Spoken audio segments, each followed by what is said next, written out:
Hey Charlotte County, this is Charlotte County COPWATCH, and I thought I would bring you, as you know, I don't just do, police corruption, sheriff corruption here nationwide. I also do government topics with corruption, not just government topics, even companies and their stupidity topics. And the topic again, and it won't leave because it's happening, the chickens are coming home to roost, is these pensions. And like I've told you, the biggest thieves in your freaking area right now are government workers. Their pay, their benefits, their retirement is completely unrealistic. We have never did this in the history of mankind, and it's already failing across the world. And here in America, Detroit was the first. I'm sure there's many other businesses before GE. As you can see, this is the reason why I'm bringing it up. It was on the radio this morning. I'm a talk radio show freak, and this came up on the radio. $31 billion pension shortfall for GE. And I'm going to do a screen reader on this. I know you guys love my screen reader, so yeah. Anyways, just eat it. I'm not going to read it, man. But it is scary as hell. One of the biggest companies in America is going to fail because of some greedy-ass dickheads saying, you got to pay me my pay, benefits, and medical and retirement for the rest of my life. And they freaking did early retirement at 55. They're living to 80. It's insane. We've never did this in the history of mankind, and now it's coming to bite us in the ass. And I hate these old fart fuckers, because we're full of them down here in Florida. I mean, they have ripped off our future, people. Wake up. I'm 52. I don't get to retire like they did. They got 2 freaking houses. They've ripped us off with their Medicaid, Medicare, retirements, Social Security. It's all a Ponzi scheme, man. They've taken out way more in than what they paid in. And it's a bunch of crap. Now they want us to have a socialist, fascist economy. You know, basically they're saying, you know, fuck your freedom. Make sure you pay for my medical procedure. God, I know fat-ass people that are getting knee surgery because they're fat. That's not my fault you're fat. You know, medical issues used to be, we used to pay for it in cash, and then the government started to mess with it in the 80s and almost like took over and ruined the medical industry. Now that's why everything's so damn high, because the government got in there. That's why GE is pension time bomb. $31 billion shortfall for these greedy fucking socialist, fascist assholes that have ruined our future. All your friends, like I said, right here in Charlotte County and across the nation that are working for the government are basically saying, fuck you, you are a slave to me, pay. Pay! You owe me! You should say, fuck you. Our founding fathers did not fight for this shit, you socialist bastard, and ship them over to Venezuela where it's completely crashing and there's riots everywhere because it doesn't work. So your friends are not your friends. They are your enemies. They're your frenemies. They do not give a shit about you. They give a shit about themselves and taking your money. Taking your freedom. We used to be a free country. And now we're not a free country anymore because they have fucked you over. They've taken so much stuff. They need this military, unconstitutionally military police state to take your money. Our founding fathers said, if it gets to be like that, take your damn country back. Because if you don't, you're going to end up with the communist Nazi country. Period. Like North Korea. Do you want to be like North Korea? Do you want to be like Cuba? Do you want to be like Venezuela? Where does the list end? Wake up, man. And it's not just this. As you've seen, I just did an article the other day, too. Illinois. First it was Detroit. The whole freaking... Detroit used to be one of the biggest booming economies in the world with car industry. And socialist, fascist, Democrat, asshole, union workers ruined it. They ruined it for the car makers. They ruined it for the cities. They stole your money through the cities. Period. bankrupted Detroit. Now you got a whole damn state that's going to go bankrupt because your friends that work for the government are not your friends. They're your frenemies. They do not give a shit about you. They want you to be a damn slave. I'm working a regular job. I don't get to retire like they do. Pay, benefits of retirement, medical and all that. Are you nuts? I have to keep working and working and working. Because I'm in the real world, not your fucked up socialist fascist bullshit. Wake the hell up, sheeple. This is just the beginning. Here you go. Here's your wake up. All I got to do is type in pensions killing America. Collapsing, bringing hell to America. Hell yes. Are you nuts? Social Security bankrupt, Medicare bankrupt, Medicaid bankrupt, Veterans bull crap, bankrupt. It's all bankrupt. Wake up, man. These idiots that are enjoying life, they don't have to work, they get all their medical, are fucking you over every single day. Period. That's your money. Nowhere did our founding fathers say they have the right to do that. They are your enemy. Period.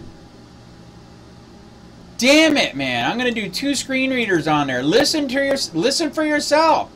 We are screwed unless you slap these fuckers in the face and send them to Canada, Venezuela. I prefer Venezuela or Cuba. Either one. They deserve that. Inflation is nuts. Taxes are nuts. All because of them.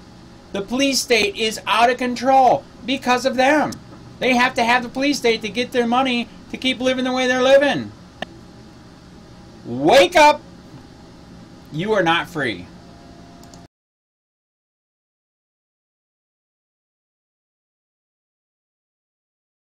GE's pension time bomb, $31 billion shortfall. And rising. Authored by Mike Shedlock via mishtalk.com.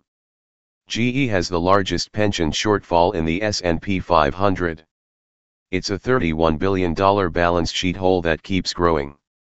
At $31 billion, GE's pension shortfall is the biggest among S&P 500 companies and 50% greater than any other corporation in the US. It's a deficit that has swelled in recent years as Immelt spent more than $45 billion on share buybacks to win over Wall Street and pacify activists like Nelson Peltz. In the last 2 years, GE spent little more than $2 billion on total pension contributions, which hasn't been nearly enough to keep the overall shortfall from widening. The company also curtailed capital investments. At the end of last year, its pension had $94 billion in obligations but only $63 billion in assets, a funding ratio of 67%. In addition to the anemic free cash flow from its industrial businesses, GE's pension hole and its indebtedness help subtract roughly $8 a share from its equity value, based on a sum of the parts analysis by Cowen & Co. That's equal to $70 billion in market capitalization. To put it another way, the discount amounts to 8 years of per-share earnings based on 2016 results. The company has the largest projected benefit obligation of any S&P 500 member, and among the top 10, no one has a lower funding ratio. Because interest rates are still relatively low, it's possible for GE to borrow money it needs to cover its shortfall.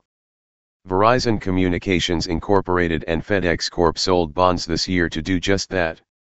Default danger. Nobody is suggesting that GE is in imminent danger of defaulting on its pension obligations, and many analysts say the company still has years to address the bulk of its shortfall. What's more, a rising rate environment helps GE winnow its pension deficit by boosting its expected return. And the longer its pension remains underfunded, the costlier it becomes. The Pension Benefit Guaranty Corp, a government agency that acts as a backstop when plans fail, has more than tripled its rates for companies with funding deficits, and they're set to rise even more in the next 2 years. Dividend yield, market cap. I fail to see how GE can afford to keep paying a 3+% dividend. But the moment GE lowers the dividend, its share price will likely crater. Pension bomb. Time bomb talking points. Current liabilities, $94 billion. Current assets, $63 billion. Shortfall, $31 billion. Obligations, $47 billion in pension benefits to its retired employees and their beneficiaries over the next 10 years. Pension Trust owns 32.9 million GE shares at the end of 2016. Assumptions, 7.5% return. GE's non-pension debt, $130 billion. GE needs to come up with nearly $5 billion a year for 10 years just to meet pension obligations. That assumes an annualized rate of return of 7.5% a year. Warning bells are flashing. Returns are far more likely to be zero or negative than anything approaching 7.5%. The danger of default is real. I suggest likely, even though default isn't imminent.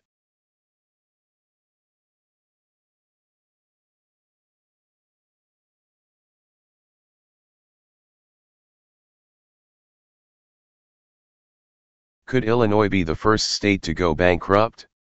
Illinois has long been the poster child for a dysfunctional state fiscal policy. The state's Republican governor, a formerly wealthy businessman, and the Democratic-controlled legislature have been perpetually locked in a race to the bottom as the land of Lincoln has repeatedly flirted with near-bankruptcy and junk bond-level credit ratings. Nearly a dozen states are suffering from chronic budget stress.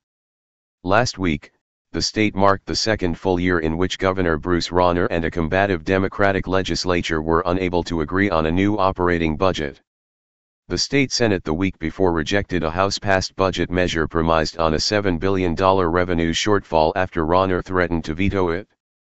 Unlike city and county governments, states cannot legally declare bankruptcy as a means of shedding debt by forcing creditors, bondholders, and government retirees to absorb some of the loss. The last time a state declared bankruptcy was in 1933, in the throes of the Great Depression, when Arkansas defaulted on its debts. But some legal scholars and government experts have argued in recent years that a well-orchestrated bankruptcy might be a far better solution than a federal or taxpayer bailout, and it would likely protect pension programs and health insurance from draconian cuts. In April, a senior official at S&P Global Ratings, a premier government credit rating agency, warned that nearly a dozen states with festering budget problems and woefully underfunded employee pension programs are struggling through chronic budget stress that could push them to the brink. David Skeel Jr., a University of Pennsylvania law professor who has long championed granting federal bankruptcy protection to states, told Bloomberg that bankruptcy lets you get ahead of the problem. And if ever there were a perfect candidate for such an approach, it would be Illinois. Illinois has the dubious distinction now of being the only state to have operated without a complete and balanced budget for the past 700 days. Instead, it has been forced to conduct business under court-ordered spending and stopgap measures while running up a massive deficit. For years dating back to Democratic rule in the State House, Illinois has led the nation in state budget shortfalls, pension fund crises, and unpaid bills to public universities, schools, social service agencies and government vendors. As of last week, little had changed. The state was responsible for a record backlog of unpaid bills totaling $14.7 billion, causing fear among programs and local agencies dependent on state aid. State legislators also failed to approve a standalone kindergarten through 12th grade education budget that was vital to the operations of the financially struggling Chicago school system, Reuters reported. A $15.7 billion bill to ensure schools open in the fall passed the Senate but was soundly defeated in the House. States face a $1 trillion pension problem. Here are the worst 10. Rauner, who won election 3 years ago vowing to run the government like a business, complained to reporters as the legislative session ended, "We're like a banana republic. We can't manage our money." He has used this same analogy before to voice his frustration working with a Democratic Party that is prone to internal disagreement as well as strong differences with the conservative GOP governor. What's more, the state's ragged financial picture has been steadily driving down its credit ratings with Moody's and Standard & Poor's while driving up its interest costs in borrowing to somehow prevent the state from going bankrupt. The current budget deadlock has sadly boosted the chances of Illinois becoming the first state relegated to junk bond status, according to Bloomberg. The state's 10-year bond yields last week soared to about 5.2% or 3.36 percentage points more than top-rated municipal debt. That suggests that over time the state must pay much higher interest rates to market bonds of declining value. Matt Fabian, a partner with Municipal Market Analytics Incorporated, told Bloomberg, after those downgrades, it became extremely likely that it goes below investment grade or junk status. The state's budget crisis was exposed in January 2011, when then Democratic Governor Pat Quinn and the Democratic-controlled state legislature rushed to enact a major tax increase to address a looming deficit of at least $12 billion, which was roughly about a third of the entire $35 billion general fund budget. At the same time, the state employee pension fund was underfunded by $90 billion, and the state's once sterling credit rating was in rapid decline. Related, Illinois is not alone, states facing $1 trillion pension shortfall. Illinois experienced the worst state budget crisis in the country, and that proved to be the political undoing of Quinn. The once highly popular Democratic governor was ousted in 2014 by Rauner, who spent $20 million of his own money on the campaign. Rauner branded Quinn's 6 years in office a failure, especially his leadership in budgeting, taxes, and education. Just as President Trump would do 2 years later in his campaign, Rauner boasted of his shrewd talents as a businessman and investor. He vowed to apply his keen business sense and instincts to running the state government. Today, things are no better. The latest fiscal crisis flare-up in Springfield coincided with similar signs of dysfunction and discord in the nation's capital. Trump and the Republican-controlled Congress are at odds on budget and spending priorities, health care reform and tax policy, and even the timing for raising the debt ceiling to avert a first-ever default on Treasury borrowing. Congressional Republican leaders and the White House repeatedly have voiced confidence that they can work out their differences and pass major legislation this year. But the situation in Illinois offers a bracing warning of how complicated and politically charged budget issues can spin out of control.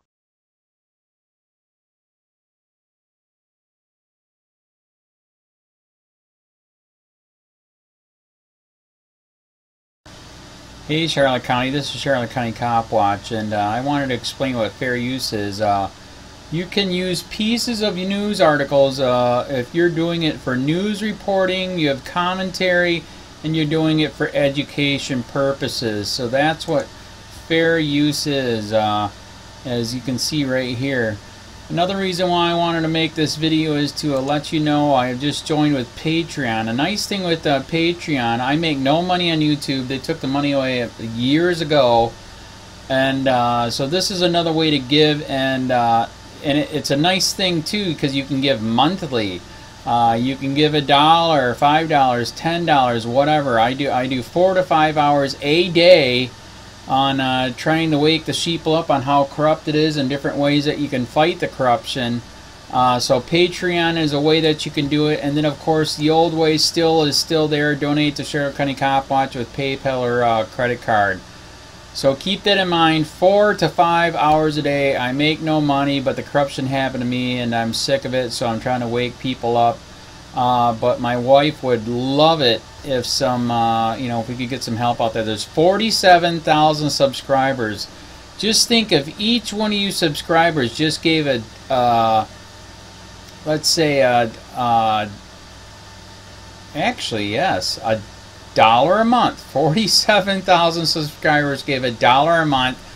That would be awesome. That's not going to happen. But anyways, that would be great if it did happen. But do the math in your head. Just think about it. Like I said, 4 to 5 hours a day. I get no money from YouTube. YouTube has gone nuts. You can't do anything anymore.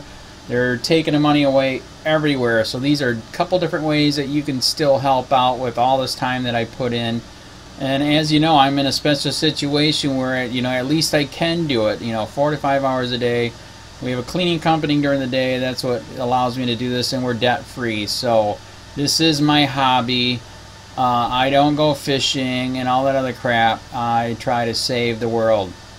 So help me out to make the wife happy, man. In fact, if you guys did give $1 a day, and there was 47,000 of you, and you did it, and each of you gave $1, and that was every month, oh my God, yes, I could quit. I could start suing them. Another idea too that we have is, you know, if I got, you know, some funds, we could actually contact everyone that has been ticketed and or arrested and put in jail and start sending them postcards to let them know we're here, and to see if everything went all right, and if it didn't, find out their story. So we could even do more investigations and more lawsuits. Lawsuits take money.